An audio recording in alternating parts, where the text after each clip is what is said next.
Yeah, okay. Thank you.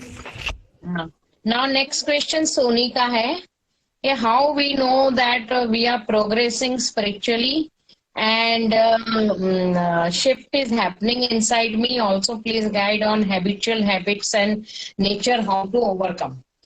बहुत बार ये discussion हो चुका है कि उसने पर्सनल लेवल पे पूछा, मैं जनरल आंसर देती हूँ कि स्पिरिचुअल क्वालिटीज क्या है।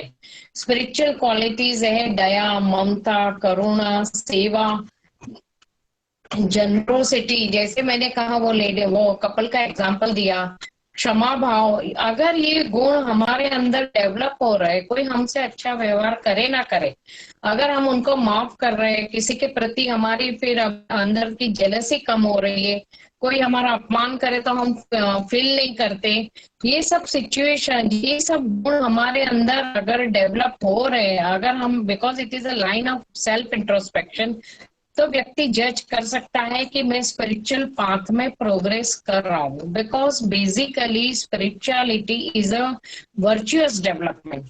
लोग स्पिरिचुअलिटी को अक्सर हेल्यूसिनेशन में ले जाते हैं कि मुझे विजन आए, मुझे आगे का मालूम पड़े। Spirituality is not a predictive science. Spirituality has to do with your inner self. No doubt, intuition becomes powerful and you get intuition time to time, but it is not a predictive science. सो हमें आगे का future मालूम पड़े, ये दिखे वो दिखे light दिखे, इस चक्कर में जाने के बजाय हम इंटरनली क्या डेवलप हो रहे, कौन कौन से गुण हमारे अंदर डेवलप हो रहे हैं और वाइसेस कम हो रहे हैं, अगर आप ये कंपैरिजन करना सीख जाओगे तो you will come to know, you can evaluate your spiritual progress very clearly. और दूसरा, उसका दूसरा प्रश्न है कि हम लोग हमारी हैबिचुअल पैटर्न को कैसे ओवरकम करें। तो हैबिचुअल पैटर्न को ओवरकम करने के लिए मैं आगे का चैप्टर लूंगी, हमारी three bodies and analysing experiences, उसमें ये प्रश्न को मैं कवर करूंगी। हाँ, तो एक्चुअली स्पीकिंग एक दूसरा पहलू भी है कि जब हम गुरु के यहाँ सेवा करते हैं तो गुरु की एनर्जी कंटिन्यूअसली हमारी बॉडी में ट्रांसफर होते रहती है और ये हमें पता नहीं चलता है, इसलिए हमें लगता है कि हमें कुछ फायदा हो रहा है कि नहीं हो रहा है। तो एक्चुअली में जब भी सेवा करते हैं तब गुरु की एनर्जी इनवेरिएबली हमारी बॉडी में आते ही रहती है और हमारे पंच कोश की डिटॉक्स करते रहती है।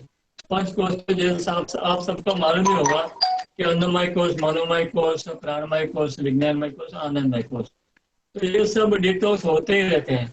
तो ये डिटॉक्स होने को कितना समय लगा है ये शायद ही कोई बता सकता है। क्यों? क्योंकि सर्वप्रथम जो हम जीन्स लेके आते हैं 7 जनरेशन के, उसके अलावा हमारे सैकड़ों सैकड़ों जन्म हुए होते हैं।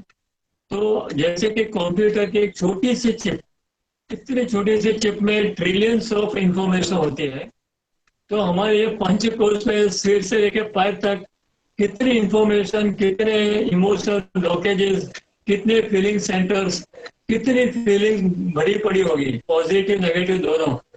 तो पॉजिटिव तो अपनी जगह बढ़ते रहेगी इस प्रकार की सेवा से, लेकिन नेगेटिविटी को दूर करने को एक्चुअली में देखने जाओ तो जन्मों जन्म जाते हैं। लेकिन जो लोग गुरुकुल में लगे रहते हैं, कंटिन्यूअसली सेवा में लगे रहते हैं, पॉजिटिव थिंकिंग करते रहते हैं, पॉजिटिव एक्शन लेते रहते हैं, परमार्थ करते रहते हैं, तो इन लोगों के ये ब्लॉकेजेस गुरु सेवा के कारण, गुरु के एनर्जी के कारण ब्लॉकेजेस डिजोल्व होते ही रहते हैं और धीरे धीरे करके उनकी इंट्यूटिव फैकल्टी भी बढ़ती रहती है। और एक दिन ऐसा भी आता है कि वो लोग में एक हीलिंग पावर भी आ जाता है और उस वक्त गुरु स्वयं आपको बोलता है कि अभी आप खुद हीलिंग करो। तो उसके पहले सेवा में ध्यान दो, बाकी किसी चीज में ध्यान देने की जरूरत नहीं है। वो गुरु का चैप्टर है, आपका क्या डेवलपमेंट करना, कैसे करना, क्या करना, और वो निश्चय रूप में वो करते ही करते हैं। क्यों? क्योंकि गुरु का कार्य गुरु बनाना है, वो शिष्य नहीं बनाता है। शिष्य तो शुरू में होता है। जैसे कि हम मेडिकल कॉलेज या इंजीनियरिंग कॉलेज में जाते हैं तो क्या जिंदगी भर कोई मेडिकल स्टूडेंट थोड़ी बन के रहेंगे या इंजीनियरिंग स्टूडेंट थोड़ी बन के रहेंगे। हम लोग आखिर में जाके डॉक्टर या इंजीनियर कुछ तो बनते हैं ना। तो फाइनली गुरुकुल में यही होता है कि शिष्य धीरे धीरे करके खुद भी गुरु पद तक लायक बनता है। और उसको बनाया जाता है। उस दौरान उठक बैठक भी होती है, डेंटिंग बेंडिंग भी होता है। हर चीज को मध्यम भाव से या न्यूट्रल भाव से लिया जाए तो हर चीज को आदमी सहन करते करते यदि वो स्थित प्रज्ञ भाव में आ जाए तो फिर उसमें हीलिंग टच जागरूक हो जाता है। क्योंकि फिर वो किसी के ऊपर बिन जरूरी क्रोध नहीं करेगा या असहनशील नहीं होगा या फिर किसी को खाम खाम में कुछ नेगेटिव नहीं बोलेगा। ऐसी अवस्था तो आनी चाहिए ना। पहले पहले अपने इस गुणों पे ध्यान दो, अपने पोटेंशियल अपने उसके ऊपर ध्यान देने के बदले अपने अंदर वर्च्यू पैदा करो। फिर वो एक गुरु का काम है कि आपके अंदर क्या डेवलप करना, वो अपने आप डेवलप होता ही है। खाली सेवा में ध्यान दो और अपने इंट्रोस्पेक्शन में ध्यान दो, बाकी का काम गुरु अपने आप कर देगा। अभी इसमें और एक बात की, ये पैंडेमिक के टाइम पे आप देखना जो लोग स्पिरिचुअली इंक्लाइन लोग हैं, ये समय ज्यादा करके वो लोग अच्छा चिंतन मनन, बहुत सारे ऑनलाइन फ्री क्लासेस चल रहे हैं। जैसे हमारा एक्यूप्रेशर का ग्रुप है, उनका फ्री एक्यूप्रेशर कैंप चल रहे हैं। और मतलब जो लोग सेवा भावी है, जिनमें सेवा का एटीट्यूड है, वहां वो लोग एक पेंडेमिक टाइम का सदुपयोग ही कर रहे हैं। क्योंकि उनकी आत्मा ही सेवा चाहती है, तो कहीं ना कहीं उनकी सेवा चालू है। और स्पिरिचुअल बैकग्राउंड वाले लोग ही इस टाइम पे पीसफुली ये टाइम पास कर रहे हैं, क्योंकि दुख का टाइम में हमेशा धैर्य और संयम से पास होता है। सुख में अहंकार की परीक्षा होती है, दुख में पेशेंस और संयम की परीक्षा होती है। ये दोनों चीज दुख हमारे अंदर डेवलप करता है।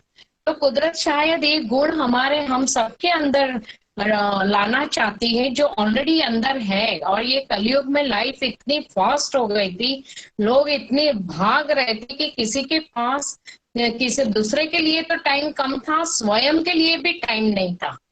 तो ये दौरान, इस पीरियड के दौरान कि जहां फिजिकल न्यूज़पेपर भी नहीं आ रहा है, ये पीरियड के दौरान इतना आत्मचिंतन का और अच्छे पढ़ने का और अच्छी बातें करने का मौका मिल रहा है कि थोड़े में भी गुजारा करना इंसान ने सीख लिया है। तो ये पेंडेमिक के प्लस पॉइंट भी बहुत सारे हैं।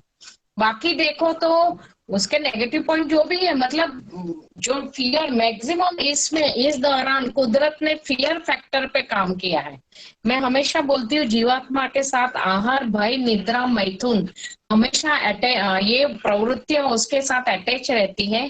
तो सबसे ज्यादा इस टाइम पे कुदरत ने फियर फैक्टर को काम में लिया है और सबको डरा के अंदर बिठा दिया है।